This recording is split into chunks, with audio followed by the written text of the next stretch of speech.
Oftentimes I have breed associations and other agripreneur groups come to me saying, Pork Rhyne, our audience is struggling to become profitable. We have many farmers, we have excellent breeds or excellent services, excellent livestock or produce, but we're really struggling to leverage our resources to be profitable. So in this consultation video, I will be working with the American Dexter Cattle Association as they figure out and navigate not only how to create engagement within their association, but also to create impact through profitability. So as we go along, we're going to be talking about other ways outside of raw retail cuts to be able to be profitable through agritourism, agroeducation, and high-end value-added products. If y'all know who I am Pork Rhyne, the pork evangelist. I'm an award-winning international agricultural educator and agribusiness coach. My whole mission in life is to make sure that farmers and other agripreneurs do not live in fear when it comes to branding, marketing, and figuring out how to profitably run a farm agribusiness.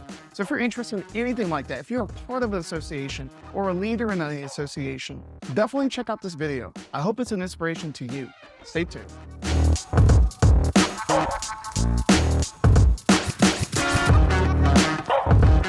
Well, I'm Kimberly. I'm the Region 6 Director for Nebraska, Kansas, and Oklahoma. And since the Expo for 2024 and 25 are going to be in my region, I'm heading up the planning, but I have a huge team of people behind us that are helping with this. It is in the same county that I live in, so it's relatively close to where I live.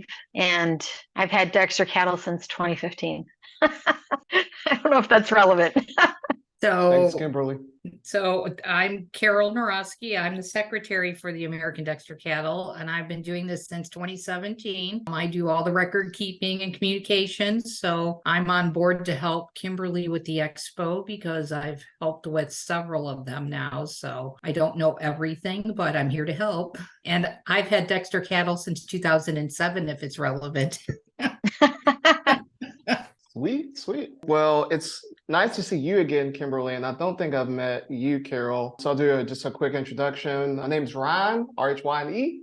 Not Ryan, not Ron, but Rhyne. And people call me Pork Rhyne, the pork evangelist. Let's see, in terms of things that I do, I am an award-winning international agricultural educator and agribusiness consultant, and travel across the country and overseas, even to places like East Africa, to teach and train folks not just on the production of farming, but really how to treat their farming enterprises and other agriculture enterprises as actual businesses, whether that's really helping them with pricing, helping them with business structure, and especially helping them with actually marketing their product, their hobby, or their passions. So I'm really excited to be here and seeing what you guys are up to and really just seeing how I can be of service. And with that, I pass to Mackenzie. Hi, I'm Mackenzie. I'm the Office Administrator for Agroeducators. Yeah, I'm super excited to learn more about who you are and what your goals are and just what y'all are doing. So thanks for having me. Thanks, Mackenzie. Cool. All right. So question number one, and I'll try to make this really quickly, is how many people do you think are going to come to this conference? Like, just to have an understanding of like, is it going to be 2,000 people or like 50? No, that's a really good question. And historically, we've had between 50 to 100 people. So I would say, 75 or so. I don't know. I think that's a fair number. We have a pretty large group of people in our region that live here locally in Oklahoma. And so I anticipate them to come out, but you just never know. So I'm hoping to market it really, really well and maybe even get some outsiders to join us that aren't a part of our association. So I don't know if you heard of the Okies Homestead Expo. It was here last 2 years. It's been a nationally known event. And so Carol and I and the president met with them a couple weeks ago and just picked their brains because they had, like, I think she said a few thousand people walked through the first year. So that I thought was pretty significant. And we just kind of asked them how did they market it? So I'm hoping that we'll have, ideally, we'd like to have at least 100, if not a little bit more. But I would say for sure we're going to have about 75. What do you think, Carol? Yeah, I think you're spot on. We've had anywhere from the 75 up to like 150. At some really good shows, but we're hoping to pull in some outside people this time. So hopefully we're going to get this marketed well. Yeah. Excellent. That sounds exciting. Next question is, I feel like I have an understanding of what y'all's demographics are for your association, but just so that I'm not making assumptions, could you kind of describe what the demographic of y'all's association members are, age, family size, goals, whether they're like production-based farmers or more so homesteaders. Like, what have you noticed in your demographics? I think that we're predominantly small homesteaders that have just a few cows. And I would say the vast majority of our members have never, ever had cattle before becoming Dexter breeders. So they're very, very green. Unfortunately, I think the average, I always call it a lifespan for Dexter breeders. So the time that they're in cattle, it typically is about 5 years. And so I think we have a lot of people that are just jumping in. I love the idea of you helping with marketing. That's something I don't think that we've done at an expo, or at least not at a significant level. A lot of these people, they buy them, they're cute, they want a couple for themselves. And I always tell people, when you've got one, count it as 3, because by the time you're processing that first one, she'll already have her second calf. And then, you know what I mean? It keeps going. 1 is 3. So my point in all that is they have no idea how fast they multiply, not like pigs, but they multiply. And then they're like, oh, they're so cute, I can't eat it, you know? So they try to market it, right?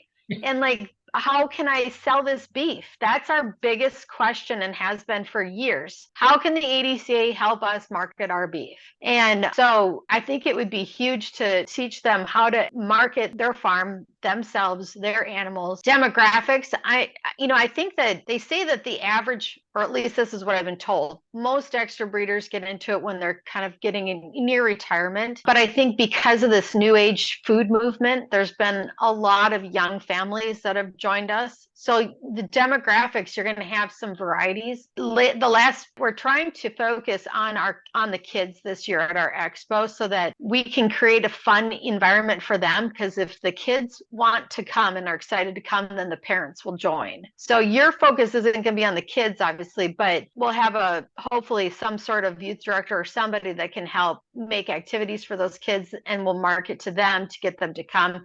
So I'm hoping to get some younger families involved. But I think most of it is, I want to say it's probably mostly middle-aged people, isn't it, Carol? Yeah, I would agree. Yeah. So we either have our homesteaders that want to raise everything themselves on their own farm. They want to know where their product's coming from.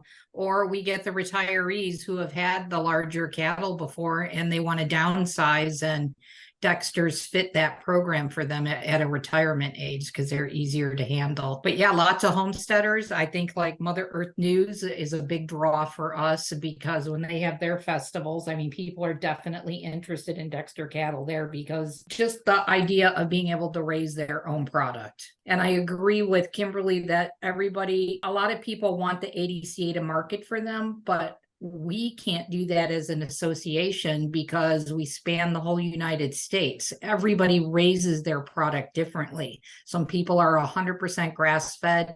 Some people like to grain. Some people like to grain heavily. So for us it's impossible for us to help them market their product. So if we could teach them how to do it on their level in their environment, I think that it would be an awesome theme for this expo. Yeah, for sure. I mean, what we hear a lot is, well, look at the Angus Association. They've done such amazing work with marketing the Angus beef. And I'm like, no matter amount of Dexter cattle will be able to compete and support that kind of industry. That's not our target audience. Correct. But that's what they see. They see, oh, Angus beef everywhere. Why isn't it Dexter cattle beef? That's not our target audience. So yeah, to be able to help them learn how to do this themselves, it would be game changing for a lot of them. I think some people get out of it because they have no place to market their beef because they don't know what to do. So then they just sell out because they can't sell breeding stock. I bet you a lot of people get into this thinking, oh, I'm going to sell all this beautiful breeding stock. And then when they don't command the prices of the high dollar breeders they've bought from, because those people have done a really good job marketing their own farm, they feel bad because they can't get those prices too. So I've always beat the drum. You have to market yourself. I think 99% of my customers buy from me because of me, and I don't mean to sound conceited, but it's because I've worked really hard to establish those relationships with my customers. And so even though my prices are higher than everyone else, they still want to come and support my farm because that relationship we've established. So I think, anyway, these are just lots, there's no one right way to market, but to focus on that, I think would be a tremendous takeaway for a lot of these folks. Amen. Preach it, sisters. Preach it. Yeah. Preach it. Preach it. So some of these consultation calls, even the people who are running the associations or entities, they're like, well, we're just trying to make everyone happy and we're having a hard time making everyone happy. And they don't have good business sense. And one thing that I've noticed is, like, full disclosure, I've raised Dexters before. I didn't have the best experience because I didn't get it from the right person. And so, but what I can say is everything that you guys have mentioned in terms of easy manageability, in terms of them being really good for a compact breed, smaller breed, that works well for people who are getting new into cattle. Maybe they might want to graduate into Angus, but for right now, they need to just get accustomed to raising a cow. And so I think a lot of these heritage breeds are really excellent for new and beginning farmers. Not all heritage breeds, but Dexter are a good gateway into cattle. And some people do stick with Dexters. People who really want to take it to the next level might graduate into an Angus. But I met folks who say, you know what, I want to keep Dexters. This works for me.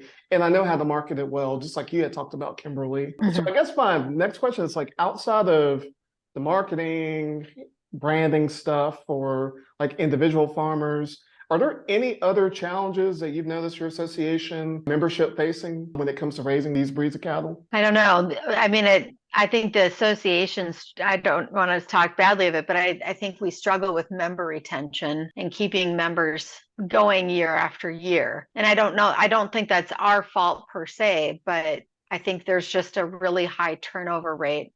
One other thing that people talk about is wanting more education. I don't know. What do you think, Carol? Yeah, I would agree. I can't think anything like specific. Okay, that's good.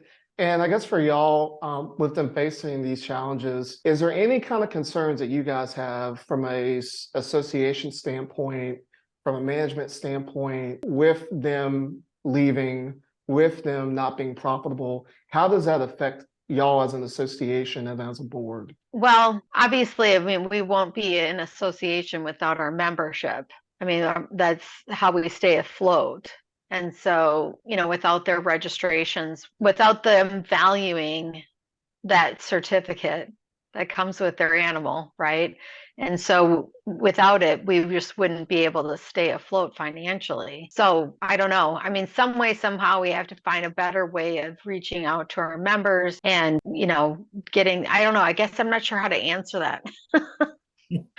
Carol, do you have any thoughts on that? Yeah, I think, just getting people to value the registration, the whole, I know sometimes part of our problem probably is we could not be so complicated. I know we have some things on our end that we could make easier for our members, but putting value in the registered animal that keeps the breed going, like getting people to recognize that fact, because there's a lot of people who do use our cattle to crossbreed, with others and stuff, which is fine, but you still need that base of registered animals. So just getting people to recognize that fact and the value in having a purebred. Right. And the value of the pedigree. Correct. And having a history for your animals, the importance of DNA type testing, because even though, and this has happened, I used to think it couldn't possibly happen to me.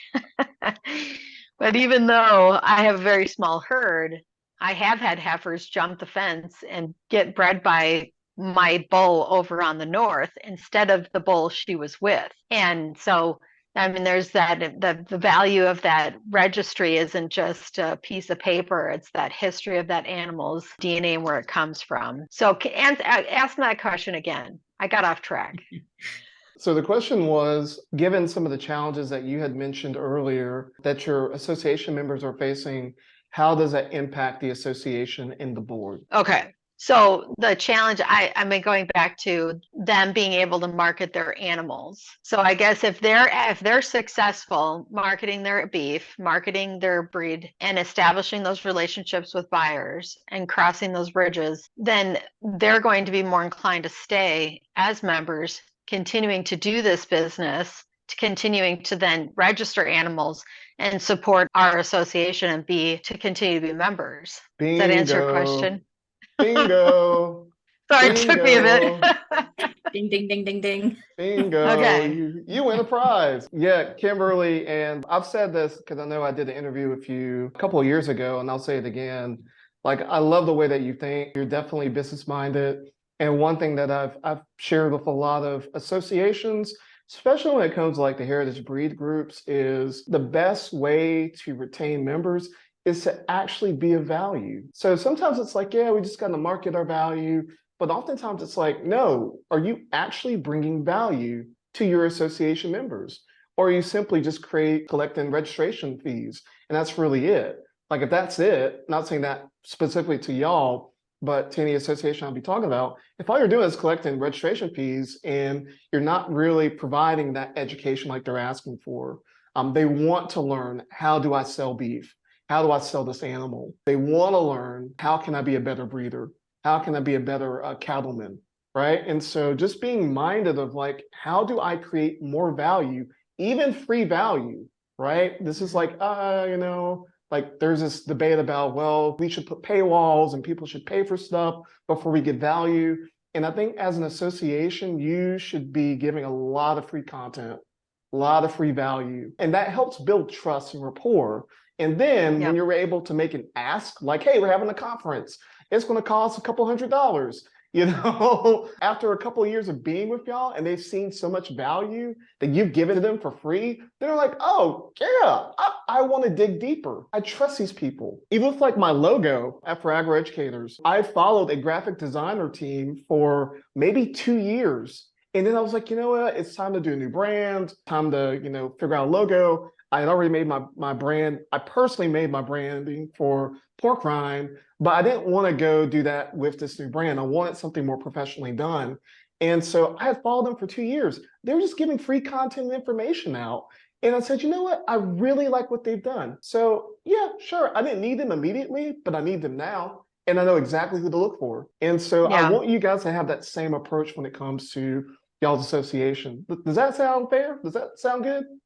That's totally, I totally agree. I don't know if you've heard of Charlotte from 3 Cow Marketing, but before we started, like when we started farming, we were in the red year after year.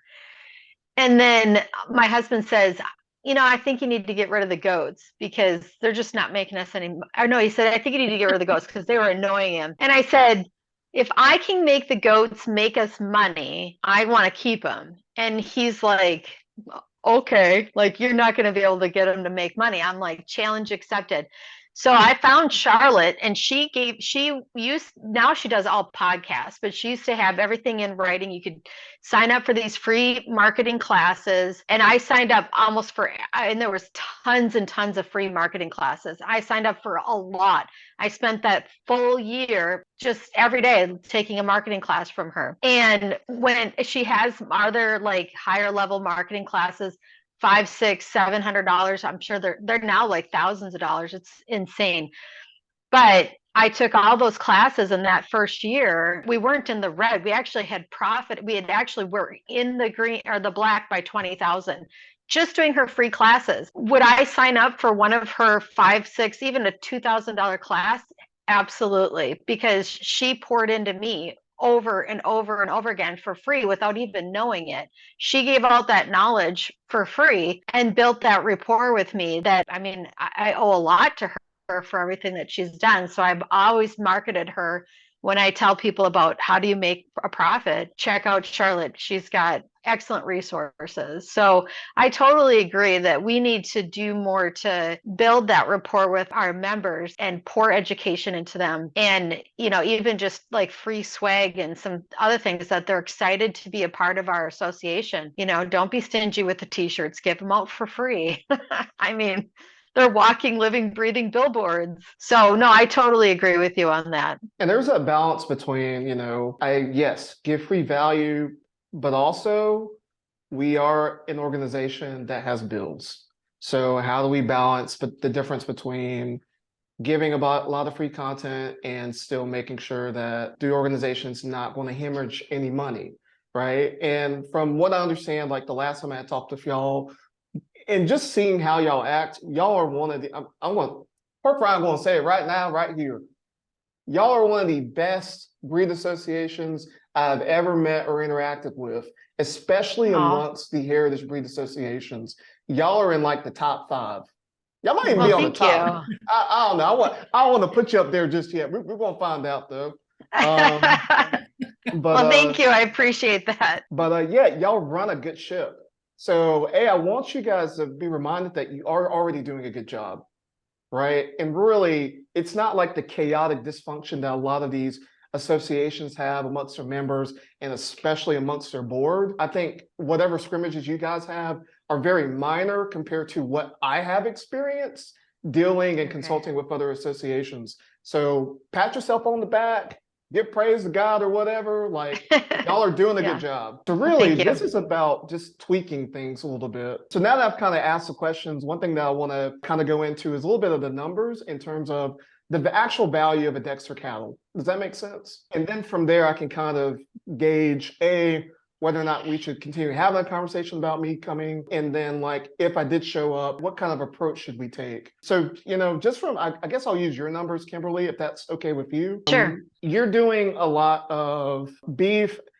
Were you also doing milk too, as well? Yes.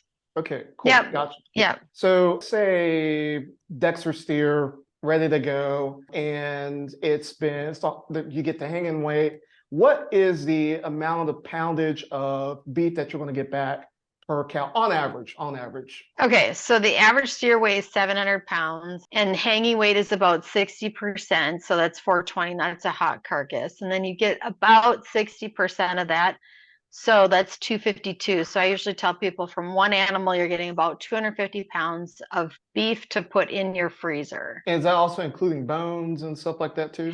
Yeah, if you get soup bones, organ meat, yeah. I mean, might get a little bit more, but those are just averages. And on average, you know, you don't have to use your specific pricing, but on average, let's say someone is doing retail cuts, because that's a little bit more of a profit margin. How much on average would they sell their cuts for pricing wise? So a lot of people price it by they'll sell a half or a whole animal. And I honestly, in my area, I've seen it anywhere from $5 to $7, which I think $7 is astronomical. So I have it up on my website. I've got it down to like each. Oh, and I took it off. No, I had to take off my halves and wholes because I was sold out for like 2 years. So, and now I'm just at a point where I just sell to my current customers. I do sell by the cut. So we charge, I think it's $5 per pound on hanging weight, and then they pay for processing. So after we're done and said, excluding my inputs, right, it costs about $2,500 for a steer approximately. And then I've got prices on like by the cut, sirloins, T-bones, ribeyes, KC strips, and so on and so forth. And those steaks range between $11 to $15 a pound, and roasts are about $9 to $10 a pound. Hamburgers at $7, stew meat $8 a pound, and then organ meat's about $5 a pound. And that's if you're doing retail, correct? That's my retail price. Yep. Okay, so on average, what would you say gross revenue per Dexter steer is going to be for you? If I do retail cuts, it's close to $3,000. If I sell the half or whole, and then it's closer to 2,500. It's interesting because on Facebook today, one of our breeders broke down one of their steers and they based it on like $8.14, which was a conventionally raised price per pound. So they got $3,077 for their animal that they just processed. And that was Texas, yeah. Correct, yeah. And someone paid those prices, is that what you're saying? No. Or it cost them that much? That's what it would have. I don't think she sold that. I think that's what she calculated out. The retail value of that animal. Right. Yeah. If she sold it. I don't think she did, but she might. I mean, Patty Adams is in Kansas and she sells a lot of meat to restaurants and to Kroger's grocery store.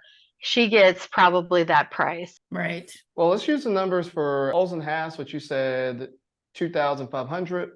And then if you're doing retail value, it'd be 3,000 per animal. So this is the reason why I got sick and tired of selling actual meat, is because my ability to generate profit was capped by the amount of carcass weight that an animal could produce if they survive. And with pigs, cattle and pigs really a lot easier compared to chickens. Chickens just want to die, goats just want to die, sheep just want to die, but turkeys just want to die. But cattle and pigs are usually a little bit more sturdy and durable. A lot of people look at that, and what they're thinking about is the Joel Salatin model of, oh, if I need to make a lot of money, then and make a full-time living in farming, then I need to be like Joel Salatin. And the issue with Joel Salatin's model, although I love him, dear friends, appreciate him and his contributions to agriculture, but the issue is you need a lot of land, access to capital, even loans, and then a labor force. Your demographic is small homesteaders, retirees, young families, and now you're trying to get kids involved into that. Now, kids are built-in free labor, so that kind of helps, but assuming if someone genuinely wants to make a full-time living or business, or even make side income off of this, it takes a whole lot of input to really scale it out. And so me experiencing that, managing different operations, both in Texas and North Carolina, I realized that if I want to go back into farming, which I do, I can't go back into farming with just a simple whole half retail cut operation. What people don't tell you about retail is that it might take you somewhere. Some people are good at marketing. They can sell the whole cow in a day, right? But a lot of people, maybe even your audience, it might take them 6 months, maybe even to a year to sell the whole animal. That's freezer space, which is an energy bill, so that's an issue. Then that doesn't allow for them to generate products. That's another issue. And then also just morale and confidence. When you're seeing meat sit in the freezer for 6 months, even though you're desperately trying to sell it, it's demoralizing, it's defeating. And so I've been consulting farmers across the country, even overseas, and they all experience the same demoralization of, I have an excellent product, I just don't know how to sell it. And the fact that I keep looking and seeing my product sitting on the shelf or sitting in a freezer, it's frustrating and infuriating to me. So, I don't want your farmers to go through that. Amen? Yeah. I want your farmers to feel free. I want your farmers to be profitable. So here's something that I think would be beneficial for your audience. And this is what I teach now because I've experienced it myself. The principles that I like to teach is, yes, scale up. If you want to generate good income, consider scaling up, which means you will need to consider getting more land. You might need to consider getting more access to capital, including loans. And you might need to consider a labor force outside of immediate family. That's a traditional option. For some people, it works perfectly for them. They just need a little bit of encouragement to make that step, right?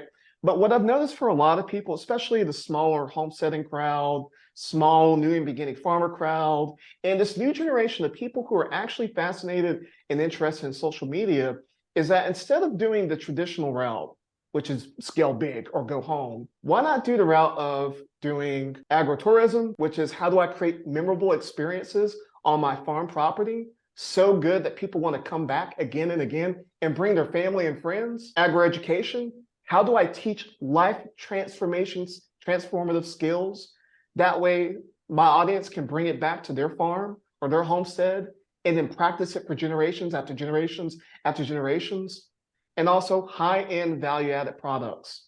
How can I turn a product that was once not shelf-stable into a product that is shelf-stable, shippable, and has a really awesome brand to it?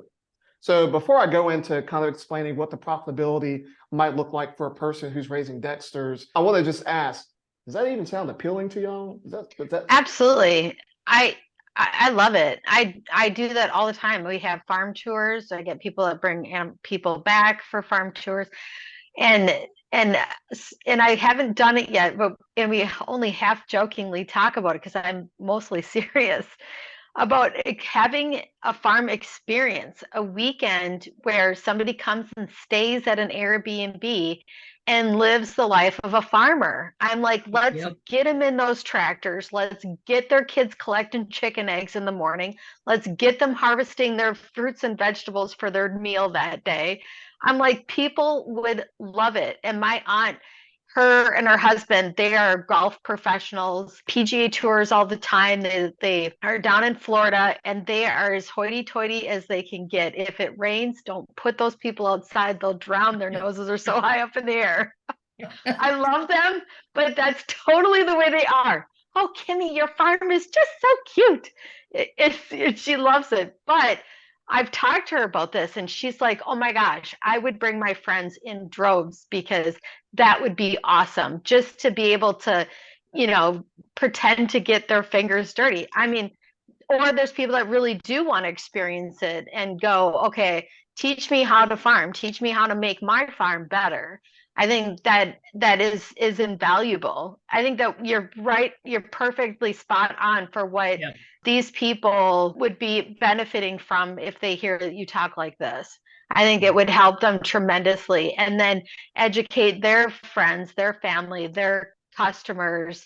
People really do. I've said that during our Market Monday, people have this innate desire to know where their food comes from and to have a face to that farmer who created that product. They want to know who you are, not just, not just your logo or your brand, but like who you are personally. So I think it would be wonderful and totally valuable to our members to think like that, because it is thinking outside the box. Well, and I would say that probably 90% of our breeders would welcome anybody to their farm for a tour to see their cattle, because they all talk Dexter. So, and I totally agree. My husband and I had, up until this year, we closed it, but we had a small U-pick blueberry farm that went with our cows, and people wanted to, they wanted to buy anything and anything we could have put on the shelf. We had honey. I brought in syrup from a friend of ours that produced it. So, anything you can add that people can come and make it one-stop shopping, they love that stuff. Another thing we did was school tours. We let them bring the young kids out and tour the farm and let them get in the tractor and take them on a hay ride. So I think any kind of promotion that way is what that's a great idea to teach our members to do. Mm-hmm. Yes. See, yes. This is what I love to hear. This is what I'm talking about. See, this is why y'all at the top when it comes to breed associations. So again, I know I'm working with professionals here. So one thing that I want to use as an example, let's say a agroeducation experience. Again, how do we teach people life transformative skills that they can then teach their family for generations and generations? One opportunity might be a butchery class. You might say, well, butchery class, like, why that? Dexter are small frame beef cattle. I've experienced butchering a Angus before out in the field. Let me tell you, that's some hard work right there. That's a big animal. It's a really big animal. But a Dexter, that's so much more manageable. That's a marketing point. So then let's say you have a farmer and they're at the conference, maybe they're listening to me and they're like, butchery class, okay. So now they're doing the butchery class. One of their marketing points is, hey, I have these Dexter, they're such a smaller frame that me and my wife or me and my husband can do it by ourselves. We don't need a team of 5 big barley grown men trying to, butcher a cow. So that's one option that you can think about when it comes from a marketing perspective. Also, on top of that, it can be a steer that you don't care about. Maybe it's not the steer that's going to make the retail cut because it's a little bit smaller, didn't really flesh out the way that you were hoping it will be. Well, guess what? If you were to take that steer to a processor, you're paying for processing fees. The kill fee is still the same. It's still the same. Yeah. How big that animal is, right? Yep.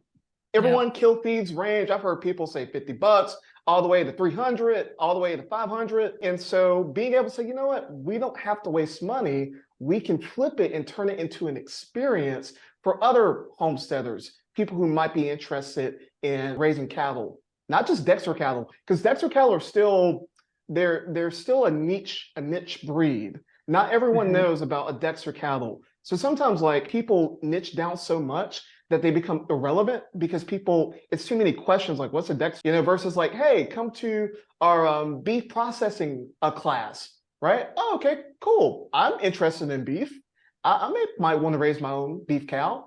And then that can be a gateway to having a conversation why Dexter is a superior breed for their needs. Dexters don't meet everyone's needs, but it does meet the needs of the few. And being able to articulate how that works is really important. So, one thing about the butchery class is, and I've done some of these myself in terms of hosting them and then just participating and showing up randomly as a celebrity. People are like, oh, Pork Rhyne's here. I didn't know you signed up for this. Because I'll be like, yeah, I signed up because your class was so cheap, so cheap. But let's say they do a butchery class and you charge butchery classes. I've seen them for beef cattle. I've seen them as low as $250 per person. I've seen them as high as over $1,000. So let's shoot in the middle. Let's say $500 per person for a butchery class. Usually you don't want more than 12 people for that. It'll be a lot of observation with some hands-on. So let's say you have 12 people. What's 500 times 12? Do y'all know? Take a guess. Carol, you gonna guess? No. Take a guess. How much is that? 7,000? 6,000. 6,000? 6,000? I was close. Close enough. Close enough. You're all 5,000. Hey, you can add an extra couple hundred and you can make it 7,000 with 12 people. The numbers are in your control, Kimberly. And so like you go back and talking about when I asked you, what's the retail value for a Dexter cow steer? What's the holes and half value for a Dexter steer? You said for holes and half, 2,500. You said for retail cuts around 3,000. I can make $6,000 doing something on an inferior steer. I can still keep my prime steer for cuts. And guess what? Now that they've seen what the carcass quality looks like, hey, did you know I also have some in the freezer? Would you like to go check and like to go purchase some? And take home and taste and sample. So even if they're doing seed stock and they're selling breeding stock, they can use the butchery class to literally show people carcass quality, right? And what they're getting into. They can also use that as an opportunity to sell retail cuts. And through that, like the synergy that's being created from that, then they're eating, they had the experience, now they're eating the beef, and they're thinking to themselves, this family, after they had that experience, you know what? Maybe I should get a Dexter. Guess what? They're going to go preferably to the farmer they just worked with rather than any other farmer because they experienced them. Now they trust them. There's that brand identity and now that brand loyalty. So again, we're not just thinking about how do we make money, we're thinking about how do we transform people's lives and impact them powerfully. So, for agri-education, that's just one avenue that you can kind of take with that. Field days are another one. Value-added products like snack sticks might be another option. Usually I prefer bigger breeds for snack sticks, just so you can get more bang for your buck. But even with Dexter cattle, that could be an option. And then also thinking about, just dairy classes, another thing, because I think some of y'all's lines are A2, or is that right? Mm-hmm. Right. Yeah, quite a bit. And so here's another option for y'all. Let's say a farmer from y'all's association wants to do a Homestead dairy class, right? Not a Dexter, how to raise Dexters for dairy. No. Branding's too specific. People don't know what Dexters are.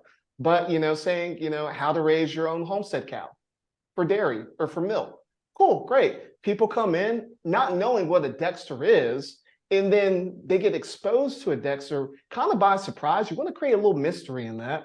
And then they're like, oh, so there's a smaller cattle that's really, really manageable and is not as crazy as having a Jersey bull. Oh, thank God, and that's important. And then what that farmer can do is say, you know what, I want to hire a videographer. Maybe they have a friend, maybe they're hiring someone professionally, and they're going to charge me maybe $500 for that session to video the whole class. And then maybe I'll just use my iPhone and do a couple of talking head videos. Well, now she can make, or he can make, a online course, and that online course can generate passive income. So let's say, okay, online course, how to start your own small dairy for your homestead or for your small family or large family, usually large family. Charge $100 for that online class. Let's say they get 25 people to participate every year in just signing up for the class. It's at their self-paced course. That's $2,500. Now, what if they keep getting 25 people every single year? And then it keeps growing, and it's not 25 people anymore.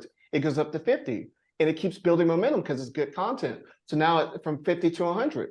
So $100 per person, you get 100 people to sign up. Now that's $10,000. The work's already been done. I don't have to keep doing a class anymore in person if I don't want to.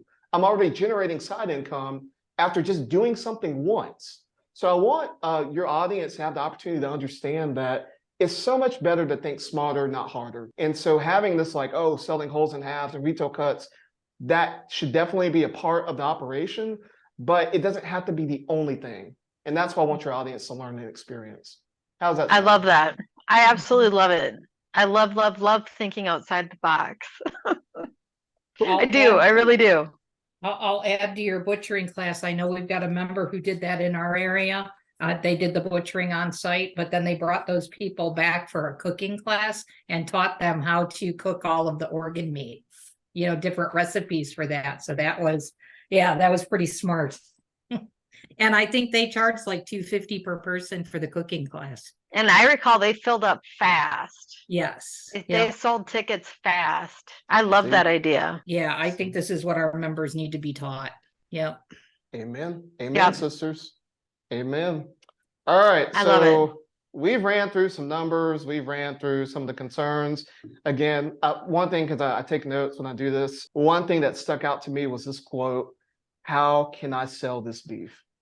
Mm-hmm. Do you think after kind of our conversation that we have a solution as to how we can sell Dexter cattle? Absolutely. I think you're going to make a lot of people super excited and charged and motivated to make big changes with how they market their animals. Yeah. I love it. Good. I think it's going to be awesome. Cool. So before we wrap up and go in kind of like the logistics behind things, you know, I meant to ask you earlier, why'd you pick me? Now I feel like it's self-evident, but you know, actually I shouldn't speak for myself. I'll let y'all speak for me. I don't want to be prideful. My apologies. No, it's fine.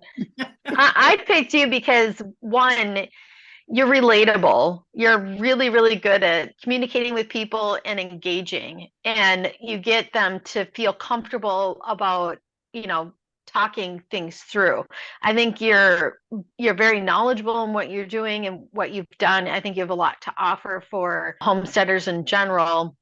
And I think that people will talk about this expo for years to come because of what, if you're there with this class, because the takeaway is going to be so great. It was back in 2018, I think, we had a guy come. His name is Steve Campbell, and I am like the worst with names. Well, I'll always remember your name.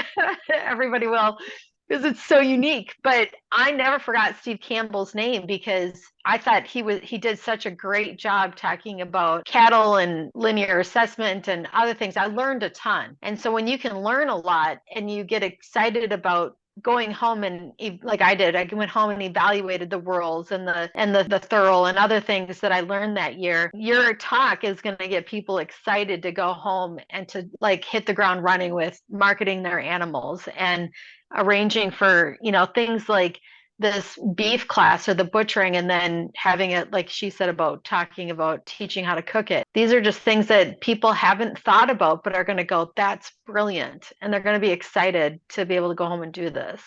So, you know, like I said, I related to you when we had our talk, and anybody that can get Jeff Chambers to talk as much as you did.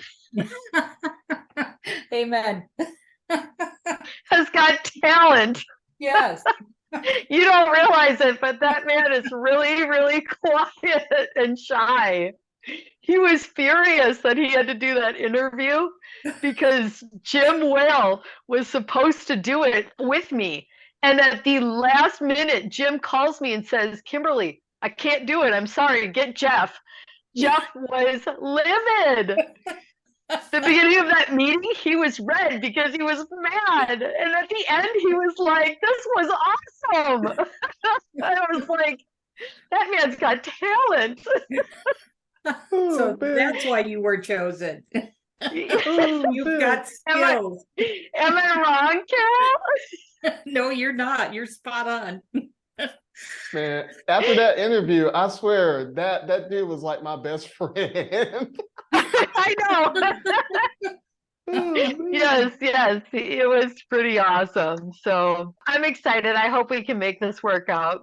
But I will say, there's just no way we could afford that without charging people to be there. And that is something that we've talked about doing, having some classes that are like this, where if they're not, when they come and check in, if they're not a paying member, then we would charge. But I just worry about not being able to offset the expense. So may I comment on that? Is that okay? Yes. Yeah, of course.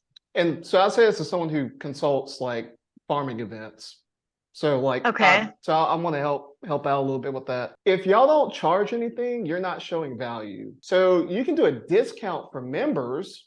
Because you're a member, you get a discounted fee, right? Again, the value there should still be this like intrinsic value, but organizations that have not charged for their conferences have less of a bandwidth to actually do a conference over and over again. And I've seen conferences literally come up one year and by year 3, they're done. I think because y'all have such a strong association, you can host conferences, even if it's all out of pocket and just an expense, that's okay. But I don't want you guys to have a model that's not going to generate at least something, not just for the sake of like generating income, but for the sake of, again, reminding people that this is valuable, that being at this conference should be an investment, not just with gas money, and to double down in loyalty to not just the breed, but also the association. So that is something that I want y'all to consider. Another thing I'll say, Kimberly, I think you could take my place. So like, you might not be a big name per se, but I'll say this right here too. You know, when I'm ready to hire some agro-educators outside of myself and Mackenzie and a couple other people, I want you to be on board with me, right? Because you already understand my philosophies without me even having to explain it. We're on the same page. So I think you can be the keynote.